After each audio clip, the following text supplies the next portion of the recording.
Please welcome Jill Standish, Senior Managing Director and Global Lead Retail, Accenture.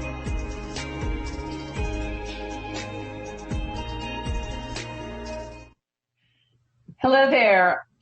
I'm going to talk to you a little bit about sustainability, and what I like to say is the datafication of sustainability. A lot of people ask me about ESG, and ESG is a new management system. And so hopefully today we're going to demystify a little bit of what we mean by that. So I thought I would introduce this as a fun video to kind of get us going. So let's roll that video.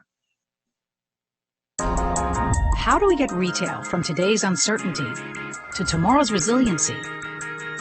How do we shift retail from best guess moves to data-driven decisions? How do we go from COVID-19 to Retail 21? We adapt. We adapt to new expectations. Expectations from what employees may need in a new normal, how investors may evaluate your business in the future, and how consumers are looking to interact. We adapt to new ways of working, empowering talent to work from anywhere, viewing competitors as potential allies, and partnering with the technology ecosystem for meaningful shared value. We adapt to new climates like social and political unrest, economic turns around the world, and environmental challenges that demand sincere investment. To Accenture, adaptive retail is the new imperative for retailing of tomorrow, the promise of human ingenuity and technology to fly through the fog with crystal clear direction. Because the bar has been raised, and adapting to new hurdles is how retail stays resilient.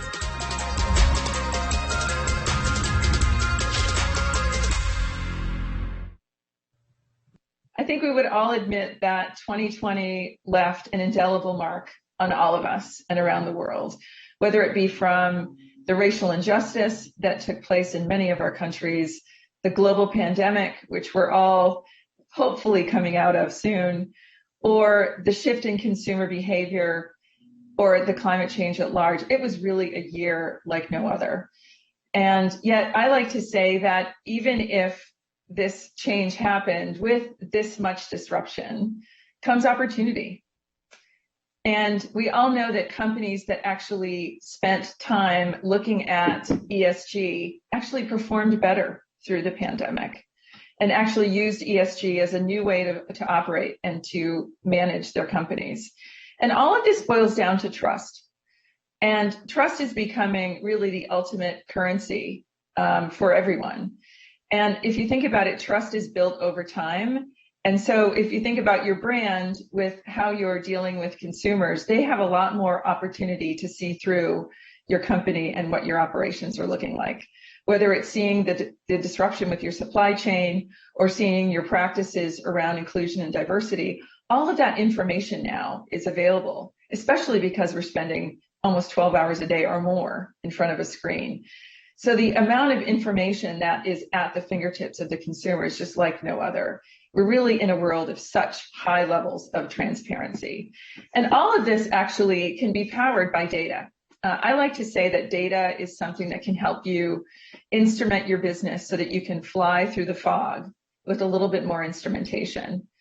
So data really is something that everyone needs to kind of get over and actually start to be really comfortable with in how they manage their company. And if I look at how consumers and investors are transforming businesses, here's some stats. First of which is regulatory. There's a lot of new regulations coming. And if I look at what's happening in the EU and now with the new Biden administration in the US, we're going to see things happen a lot faster.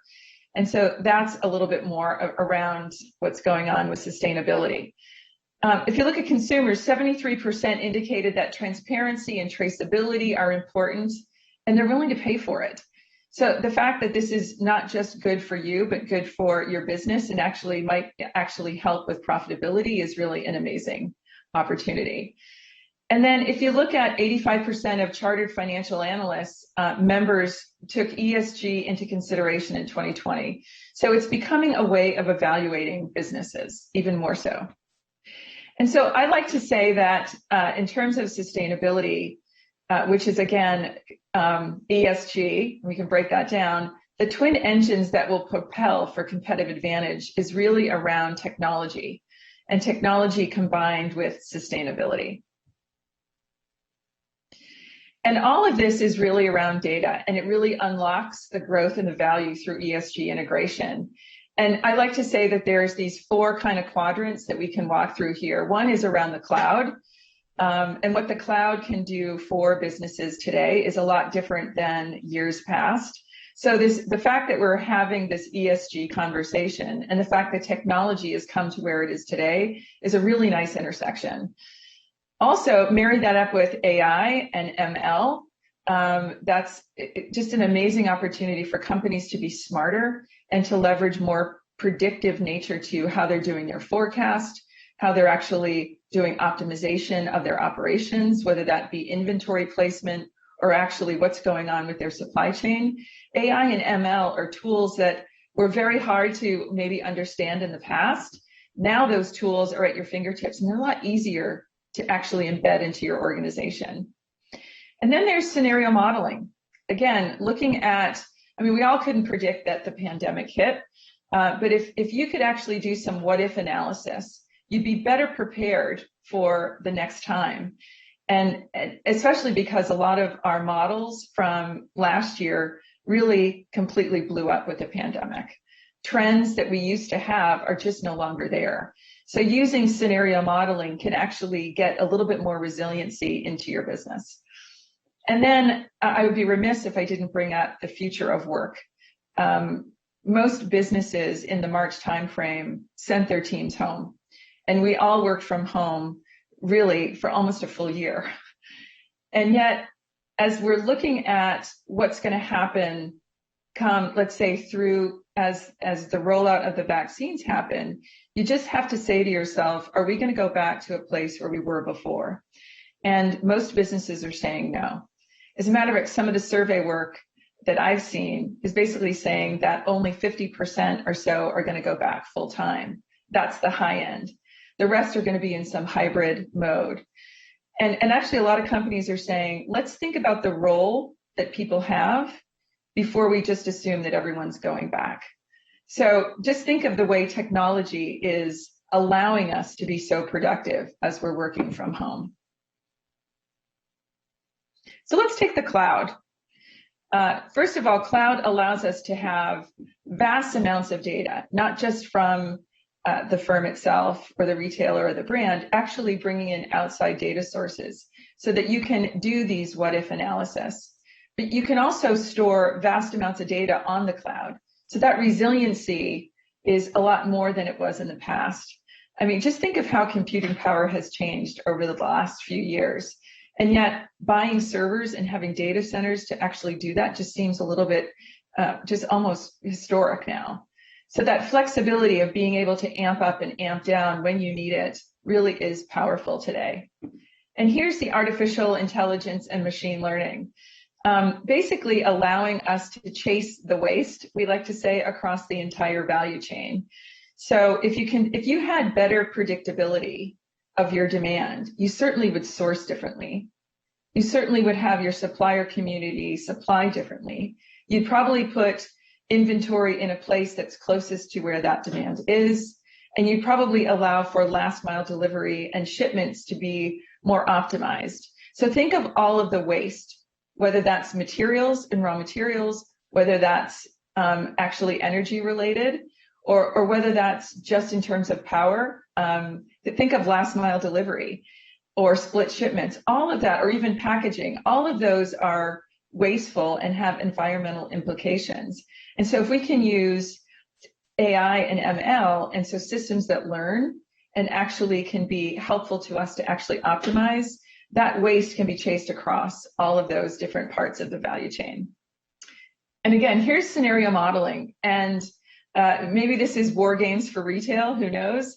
But again, if you could look at all of the different variables that impacted your company over the last year, I bet you if we ran a model by pulling in 2 years of history and looked at what happened in 2020, you would see variables like the pandemic, like store closures, perhaps the amount of sales that went through different types of channels. all of those variables, if we could play that out and then actually help to do prediction of what it was going to be if those variables changed, then you'd have the ability to actually do some predictions like never before. And I'm not talking about changing what you do for planning your business and the business planning you traditionally do. I'm talking about looking at it through a different lens, bringing in environmental factors. Maybe there's ways to understand where your supply chain and sourcing is, and if those sourcing is in areas that are high risk of geopolitical stress, water stress, could you actually do some predictions to say, if in fact this happened, what is the ripple effect throughout the business? That scenario modeling today is very much doable because of technology and intelligence and AI and ML. So that's part of this scenario modeling, is allowing for variables, how they play out, and how that adds to your business planning. And if I look at future of work, again, what a change we've all been through with this pandemic. Now, as we're coming out, it's not just about where you do the work, but it's also about the talent strategy. I mean, I like to say there always has been a shortage of fantastic people in retail. We all know that. But if you look at the minute talent categories, there's certain areas today that are actually really sought after, especially in the areas of digital and the areas of AI. And so I think what's going to happen here is that a lot of companies are going to say, how do I bring in talent, or how do I upskill talent? And this upskilling is actually something that a lot of us are looking at companies saying, look, if I could build an academy, and I know there's one retailer out there today that said, it's probably better for me to actually upskill my talent. And how do I do that? So they partnered with an outside firm and they said, could you build an academy for my team? And the academy was full of technology. So think of artificial intelligence, data science, cloud, all of those types of technologies that probably a lot of the people in retail today were not schooled with. And they created this academy. They went out and actually opened and posted the jobs. The stat is amazing. Over 350 people applied for 80 positions that were open. And those roles came from store managers, district managers, came from merchants, planners. So think of this ability to actually upskill your team and give them a new career path. Now, the interesting thing about that is, A, it's great for morale, but B, they actually have this rooted understanding of the business. And so instead of hiring some technicians who really came from another industry, wouldn't it be great to marry the two and have that business sense and teach them some of these tools? So I think this upskilling is just going to be something that we all look at in the future. So I hope this helped you understand and maybe demystify some of the things that are going on in our industry around sustainability and this datafication and how data can play a big part in your future. Thank you so much for having me. And now I'll take some questions.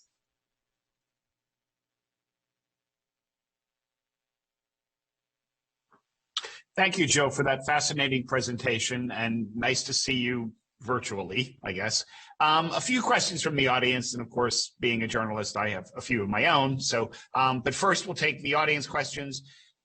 You finished your presentation on the talent question, and actually one of the first questions is, how can we use data and set KPIs related to social issues such as inclusivity, equity, and so forth?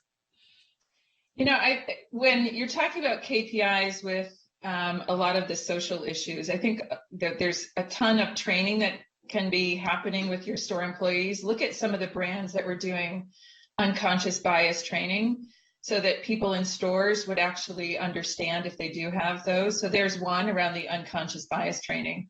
There's also around supplier diversity. And that's a lot of work that we're doing now, is helping companies see what their brand or their supplier makeup is. So KPIs around things like training on unconscious bias, supplier diversity, and then also just your hiring practices. Those are some of the KPIs I would start with around, you know, diversity with your team and diversity with your product set. Mm-hmm. And you mentioned about machine learning and AI and how it can be applied to improve waste management and things like that.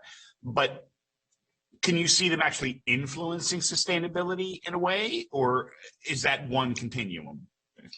Well, I think we always talk about chasing the waste. And when you hear the word waste, waste could be a lot of different things. And if we were, the old adage in retail is if we could really hit demand with the right supply, we would eliminate a lot of waste. Well, getting that demand right today means not just producing the right amount, but it also means putting it closest to where the demand is. And so, I mean, look, I don't know about you, James, but I've seen a lot of people move throughout the pandemic. And so demand has really shifted. Maybe it's not in the cities, maybe it's now in the suburbs. And so how do you start to understand through patterns where the demand has gone and where it's moved, so that maybe you could place inventory closer to that endpoint? So you could eliminate shipping and eliminate the cost of shipping, but also the environmental impact of that shipping. So it's both about figuring out the demand, but then also moving things closer to it. I think that's where I think AI can really help us. Interesting. And which ESG indices are you considering the most relevant for fashion brands right now? Oh, geez. I like to say that there's ESG is kind of a continuum. I mean, there's the environmental, social, and governance. After what we've been through with some of the racial injustice going on and the trial and what just happened yesterday, I'd say that social is really big right now. But it's also Earth Week, and so environmental is really big. So it just depends on the day, doesn't it? The good news is that all of those, I think, are important. And I think the investor community, I think consumers and employees are looking at these as not just one single issue, but the fact that all of them matter. And which country would you say is doing a pretty good job regarding sustainability in retail? Well, that's a tough one. I can tell you a personal story. And the personal story was I was with an executive who he actually works in Sweden. And he was over here. This is when we used to travel, James. So this was like, pre-pandemic. Ancient history. Yeah, ancient history. And he was telling me, he says, it was right before Christmas. So it was right before the pandemic.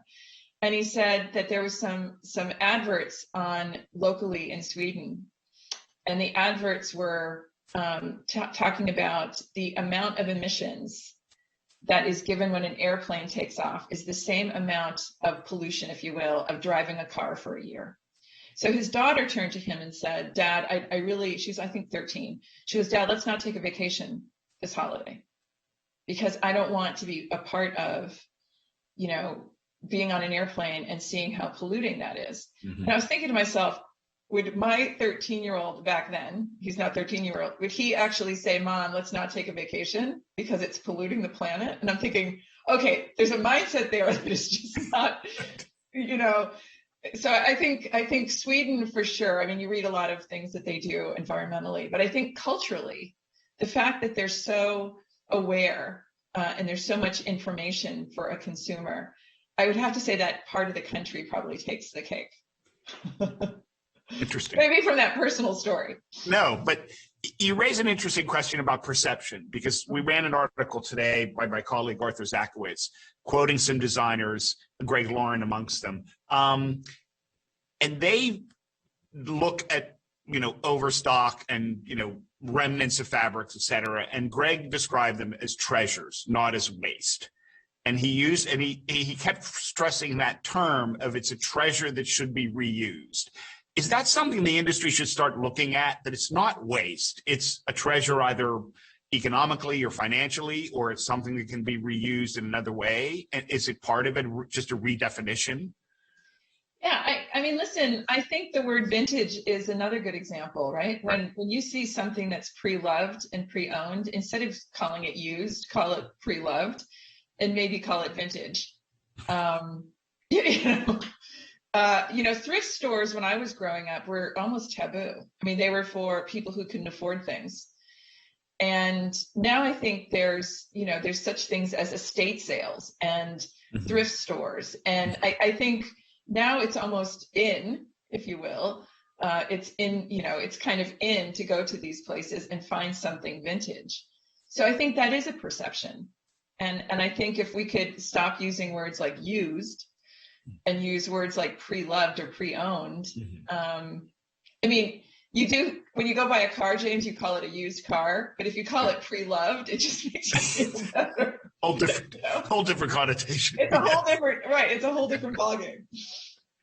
Just hopefully it's not love too hard, but too many miles, that's all. Yeah, exactly. And are there differences between brands from the US and brands from Europe in regards to ESG implementation? Well, certainly, I mean, one of the things that I'm watching in business in general is the fact that I think the EU and a lot of the regulatory work that Europe did is starting to, I mean, we see it kind of clicking down the tracks and coming across here to the US. So some of the regulations for sure were harsher or more stringent in Europe. And now with the new administration here in the US, I think we're just going to see it happening faster and faster. So if there were differences, I think those differences are going to dissipate over time because regulatory work is starting to, become more global. I also see that investors in the investor community are, putting people on notice, and they're not just saying these investors are US investors. So they're looking at companies and saying, look, here's the deal. We're going to put you on notice if you don't start to comply. So I think over time, we're just going to see everyone has to play by similar rules. It won't be Europe versus US. And circling back to the talent question, which you touched again upon in your presentation, do you feel the type of talent is going to be needed, is going to change because of the growth of digital and online commerce? Are different types of talent now going to be needed at the retail level? I love some of the examples that I'm seeing around upskilling and reskilling because, again, I was with a CEO, it was, again, pre-pandemic, and he was telling me that he had over 1,000 data scientists and none of them knew the business. And I thought to myself, gosh, the tools have improved to a point where a business person can use some of these tools. You don't have to be a programmer now to use some of these. So wouldn't it be better to start using some of your talent and upskill that talent because they've got that embedded business sense and they have this natural ability to ask the right questions and also learn how to apply it? Because the worst thing you could do is hire a bunch of folks that maybe have a technical background, but they really don't know how to apply it. It's a waste for your, P&L. It's a waste for your payroll, but it's also, they're not, going to be happy.